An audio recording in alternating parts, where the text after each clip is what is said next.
অপর এক রেওয়ায়েতে বলা হয়েছে, রসুলে আকরাম সাল্লাল্লাহু আলাইহি ওয়াসাল্লাম বলেন, আমাকে কি অবহিত করা হয়নি যে তুমি প্রতিদিন রোজা রাখো এবং রাতভর নফল নামাজ পড়ো? আমি বললাম, নিশ্চয়ই হে আল্লাহর রসুল।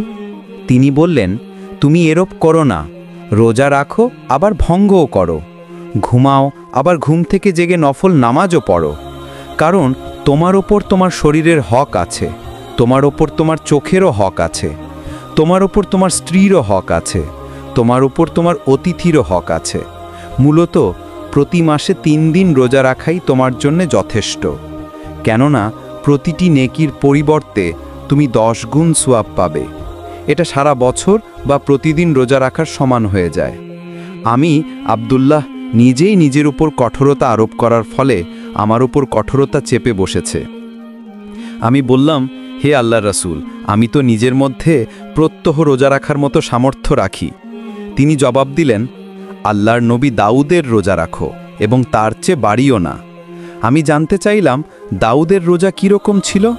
তিনি জবাব দিলেন, অর্থ বছর, অর্থাৎ 1 দিন রোজা রাখা এবং 1 দিন রোজা ভঙ্গ করা। বুড়ো বয়সে উপনীত হবার পর আব্দুল্লাহ বলতেন, হায় আমি যদি সেদিন রসুলে আকরাম সাল্লাল্লাহু আলাইহি ওয়াসাল্লামের দেয়া সুবিধাটা গ্রহণ করতাম। অপর এক রেওয়ায়েতে বলা হয়েছে, তোমার ওপর তোমার ছেলেরও হক রয়েছে।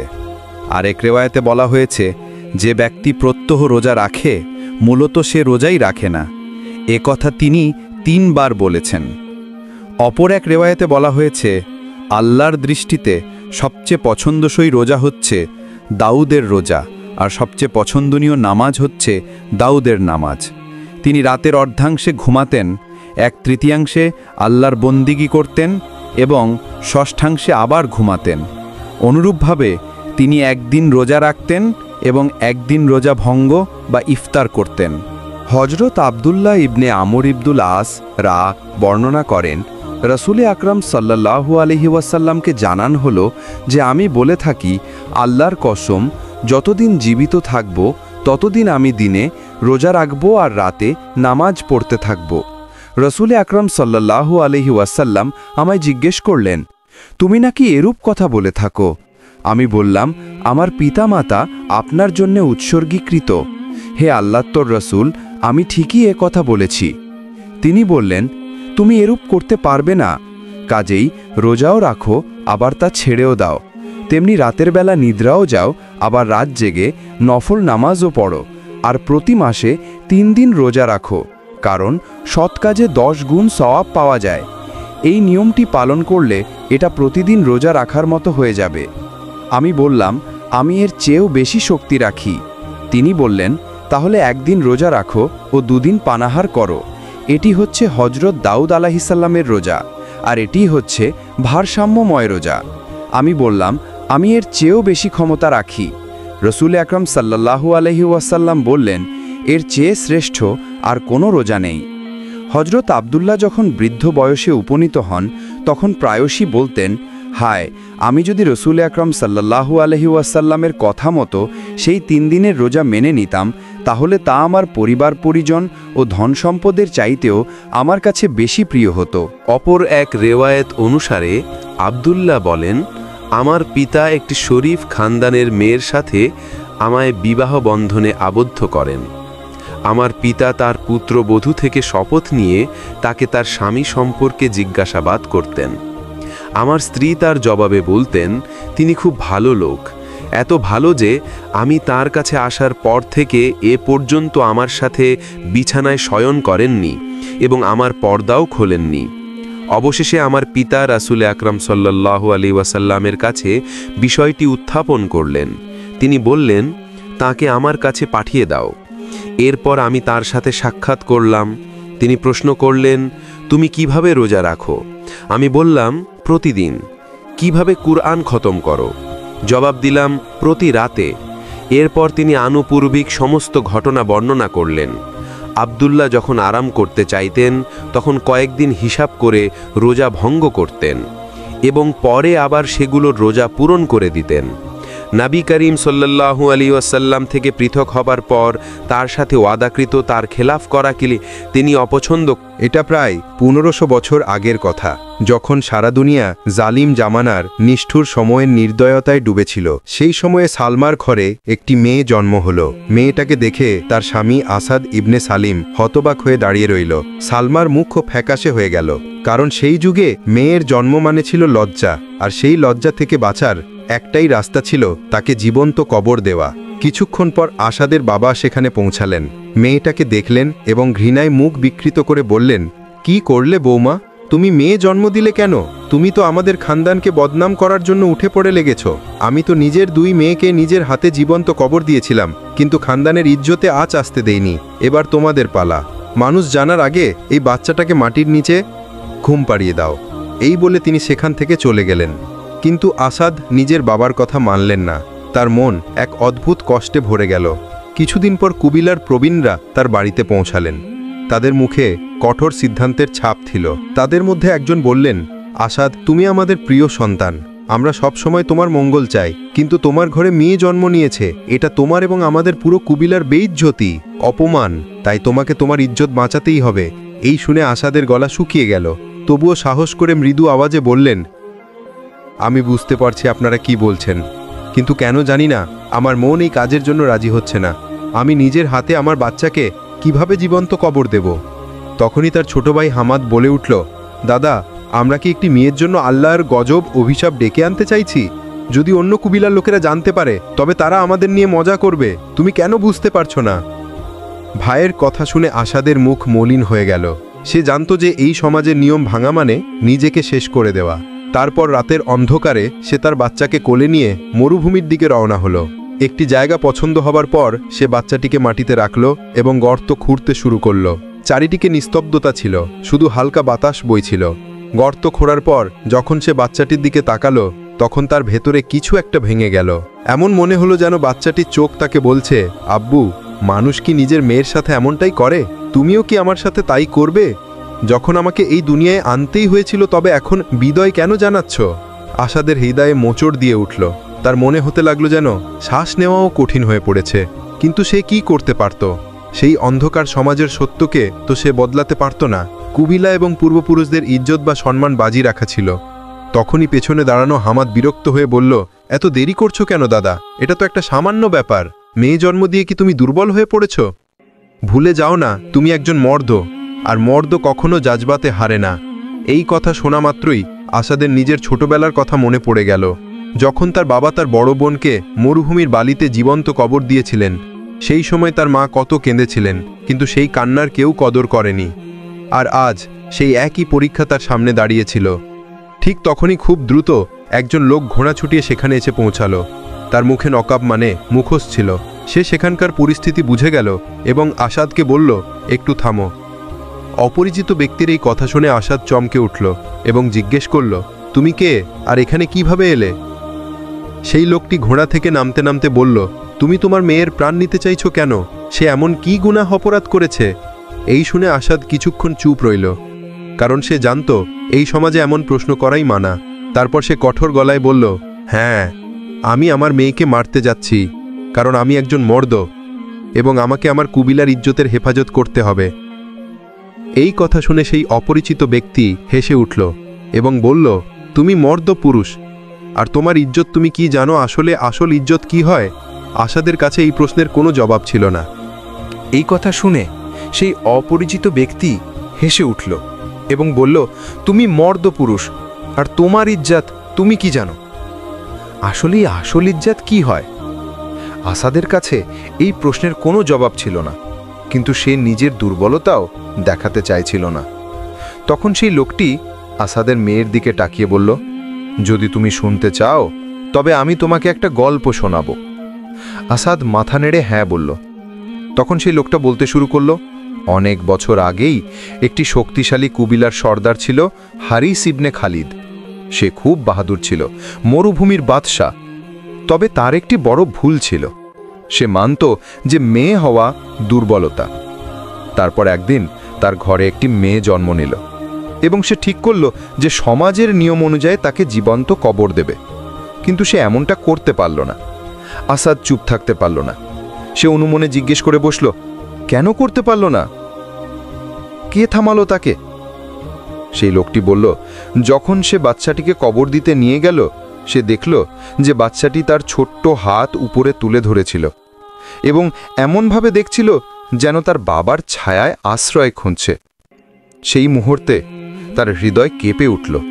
তার নিজের বাবার চেহারা মনে পড়ল, তার ছোটবেলার স্মৃতি তাজা হয়ে গেল এবং সে তার মন পরিবর্তন করল। সে তার মেয়েকে বাঁচিয়ে রাখল। এতটা শুনে হামাদ হেসে উঠল এবং বলল, হে কেমন বাহাদুর ছিল! সে কি সমাজের সামনে লজ্জিত হয়নি? এবার সেই লোকটি সরাসরি হামাদের চোখে চোখ রেখে বলল, তুমি কি জানো তারপর কি হয়েছিল? হামাদ চুপ হয়ে গেল। তখন সেই লোকটি আবার বলল, সেই মেয়েটি একদিন তার বুড়ো বাবার প্রাণ বাঁচিয়েছিল। যখন শত্রুরা তাকে মারতে এসেছিল, তখন সেই মেয়েটি তার বুদ্ধিমত্তা, ধৈর্য এবং সাহস দিয়ে পুরো কবিলাকে বাঁচিয়েছিল। যদি হারিস সেদিন তাকে জীবন্ত কবর দিত, তবে না সে বাঁচত, না তার কবিলা। এই শুনে আসাদ দ্বিধায় পড়ে গেল। একদিকে সমাজের ভয়, আর অন্যদিকে হৃদয়ের গভীর থেকে উঠে আসা এক অদ্ভুত অনুভূতি। সেই লোকটির গল্প তার ভেতরে এক ঝড় তুলে দিল। কিছুক্ষণ চিন্তা করার পর আসাদ বলল, কি একটি গল্প দিয়ে তুমি আমার মন পাল্টাতে চাও? সেই লোকটি এবার শান্ত স্বরে বলল, হে আসাদ ইবনে সালিম, আমি শুধু সত্যি বলছি, এতে একটুও মিথ্যে নেই। এবার আসাদ বলল, আচ্ছা সত্যি হোক বা মিথ্যে, আগে এটা তো বলো তুমি কে, তোমার আসল পরিচয় কি? এই শুনে সেই লোকটি হালকা হাসল এবং গম্ভীর আওয়াজে বলল, আমি হলাম হারিস ইবনে খালিদের নাতি। এই মিউজিক কথা শোনা মাত্র চারদিকে নিস্তব্ধতা ছেয়ে গেল। আসাদ অবাক হয়ে বলল, তবে তবে কি তুমি সেই হারিসের মেয়ের ছেলে? তখন সেই লোকটি বলল, হ্যাঁ, আমার নানি ছিলেন যিনি আমাদের কবিলাকে বাঁচিয়েছিলেন, আর আজ আমি সেই উত্তরাধিকার এগিয়ে নিয়ে যাচ্ছি। যদি আমার মাকে সেদিন জীবন্ত কবর দেওয়া হতো, তবে আজ আমি এই দুনিয়ায় থাকতাম না। এই শুনে আসাদের হৃৎপিণ্ড জোরে ধরফর মিউজিক করতে লাগলো। তার মনে একটি ভাবনা এলো, আমার মেয়েও কি একদিন এমন কিছু করতে পারে? ইতিমধ্যে হামাদ রেগে গিয়ে বলে উঠল, দাদা, এই ফালতু গল্পে ভেসে এসে যেও না। তুমি কি ভুলে গেলে সমাজ আমাদের কাছে কি আশা করে? এই শুনে আসাদ কিছুক্ষণ চুপ রইল। তারপর ধীরে ধীরে নিজের মেয়েকে কোলে নিয়ে বলল, হতে পারে সমাজের নিয়মই ঠিক। তখন সেই লোকটি আবার বলল, আর যদি ঠিক না হয় তবে? আসাদ আবার নিজের বাচ্চার মুখের দিকে তাকাতে লাগলো। তার হৃদয়ের ভেতর থেকে এক গভীর স্নেহ উথলে উঠল। তারপর সে এক বীরের মতো বলল, তবে সময় এসেছে সমাজের নিয়ম বদলানোর। এই কথা শোনা মাত্র হামাদ চমকে গেল। সে অবাক হয়ে বলল, কি বললে? সমাজের নিয়ম বদলানোর কথা বলছো তুমি? আসাদ চুপ রইল, কোনো জবাব দিল না। হামাদ আবার চিৎকার করে উঠল, তুমি কি পাগল হয়ে গেলে? আমাদের কবিলার মধ্যে এই নিয়ম শত শত বছর ধরে চলে আসছে। যদি তুমি মেয়েকে বাঁচিয়ে রাখো, তবে লোক আমাদের দুর্বল ভাববে, তোমার ইজ্জত যাবে, আমাদের নাম মুছে যাবে। এবার আসাদ সেই অপরিচিত ব্যক্তির দিকে তাকালো এবং জিজ্ঞেস করল, তোমার কি মনে হয়, যদি আমি এই পথ বেছে নিই, তবে আমি বেঁচে থাকতে পারবো? সেই লোকটি মুচকি হেসে বলল, যদি কেউ প্রথম পদক্ষেপ না নেয়, তবে পরিবর্তন কখনো আসবে না। এই শুনে আসাদের ভেতরে এক অদ্ভুত শক্তি ভরে গেল। সে গভীর শ্বাস নিল এবং নিজের মেয়েকে জোরে বুকে চেপে ধরে বলল, হ্যাঁ, আমি সিদ্ধান্ত নিয়েছি। আমি আমার মেয়েকে বাঁচাবো এবং প্রয়োজন হলে পুরো দুনিয়ার সাথে লড়ব। তারপর আসাদ নিজের মেয়েকে নিয়ে বাড়ি ফিরে এলো। স্ত্রী সালমা যখন মেয়েকে জ্যান্ত দেখে দৌড়ে এলো, তখন সে খুশিতে কেঁদে উঠল। কিন্তু এই আনন্দ বেশিক্ষণ টিকল না। পরের দিনই কুবিলার লোকেরা রাগে অগ্নিশর্মা হয়ে আসাদের কাছে পৌঁছালো। তারা চিৎকার করে বলল, আসাদ, তুমি আমাদের সাথে ধোঁকা করে সমাজের নিয়ম ভাঙার সাহস তোমার হলো কিভাবে?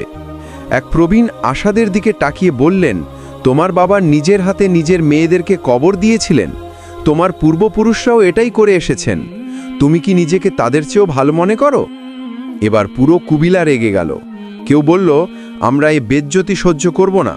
কেউ বলল, এই রকম কোমল হৃদয় নিয়ে তুমি মার্দ অর্থাৎ পুরুষ হও কিভাবে?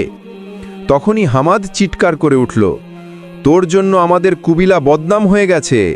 এখন আমরা তোকে নিজের রক্ত মানতে পারি না। ভাইয়ের মুখ থেকে এই কথা শুনে আসাদ গভীর শ্বাস নিল। সে জানত যদি এই মুহূর্তে সে ভেঙে পড়ে তবে শুধু তার মেয়ে নয়, তার নিজের অস্তিত্ব বিপন্ন হবে। তারপর সে শান্ত গলায় বলল, আমি কোনো ধোঁকা করিনি। আমি তো শুধু একজন বাবা হওয়ার কর্তব্য পালন করেছি আমার সন্তানের জন্য। আমার মেয়ের কি এই দুনিয়ায় বাঁচার অধিকার নেই?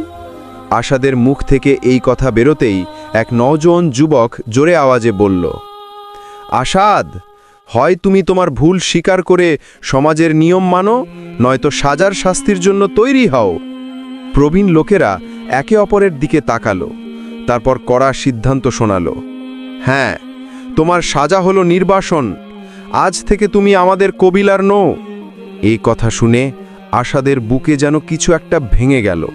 সে জানত নির্বাসিত হওয়া মানে মরুভূমির নির্দয়তাকে বরণ করে নেওয়া। না খাবার, না পানি, না সুরক্ষা, শুধু মৃত্যুর অপেক্ষা। তখন সালমা কাঁদতে কাঁদতে বলল, না, আপনারা আমাদের যা খুশি সাজা দিন, আমাদের কাছ থেকে সব কিছু নিয়ে নিন, কিন্তু আমাদের ঘর থেকে বের করবেন না। এই নিষ্পাপ বাচ্চাটাকে নিয়ে আমরা কোথায় যাব? সালমার কথা শুনেও সর্দারের মন গলল না। সে কঠোর স্বরে বলল, তুমি যাই বলো, আমরা এখন আর কিছু শুনব না। এই কবিলার মধ্যে দুর্বল জোকের কোনো জায়গা নেই। আসাদ ইবনি সলিম মেয়েকে বাঁচিয়ে রেখে আমাদের রেওয়াজকে প্রত্যাখ্যান করেছে। এখন তার নিয়তি হলো মরুভূমির রহমত, অর্থ দয়া। সালমা আবার জোরে কাঁদতে কাঁদতে বলল, আমাদের একবার শুনে নিন। যদি সাজা দিতেই হয় তো দিন, কিন্তু এই ছোট্ট বাচ্চাটি কি গুনাহ অপরাধ করেছে? কিন্তু কেউ তার কান্না শুনছিল না। শেষমেশ আসাদ, সালমা এবং তাদের মেয়ে মরুভূমির দিকে রওনা হলো। দিনের তীব্র রোদ আর রাতের হাড় কাঁপানো ঠান্ডা প্রতি মুহূর্তে তাদের জন্য যেন এক পরীক্ষা হয়ে দাঁড়িয়েছিল। খাবারের জিনিস আর পানি কমে আসছিল, তবে তার চেয়েও বড় সমস্যা ছিল দিক সম্পর্কে কোনো ধারণাই ছিল না। কোথায় যাবে, কোন দিকে যাবে, কিছুই বুঝতে পারছিল না। 3 দিন পর যখন পানির শেষ ফোঁটাও শেষ হয়ে গেল, তখন দূর কোথাও একটি কাফেলা দেখা গেল। আসাদ তাড়াতাড়ি তাদের দিকে ছুটে গেল। কাফেলার লোকেরা প্রথমে সতর্ক হয়ে গেল, কিন্তু তাদের নেতা শান্ত স্বরে জিজ্ঞেস করল, তোমরা কে, আর এই মরুভূমিতে কোথায় যাচ্ছ? আসাদ ক্লান্ত গলায় বলল, আমি একজন নির্বাসিত মানুষ। আমার কবিলা আমাকে বের করে দিয়েছে। এখন আমি আমার স্ত্রী আর মেয়েকে নিয়ে নতুন ঠিকানা খুঁজছি। এই শুনে সে লোকটি কিছুক্ষণ চুপ রইল। তারপর জিজ্ঞেস করল, তোমার নাম কি? আসাদ বলল, আমার নাম আসাদ ইবনে সালিম। এই নাম শুনে কাফেলার নেতা চমকে গেল। অবাক হয়ে বলল, তুমি কি সেই আসাদ যে সমাজের বিরুদ্ধে গিয়ে নিজের মেয়েকে বাঁচিয়েছিল? আসাদ কিছু বলল না। সে জানত এই জবাব তার ভবিষ্যৎ ঠিক করে দেবে। তখন কাফেলার নেতা মুচকি হেসে বলল, আলহামদুলিল্লাহ, তুমি খুব বাহাদুর।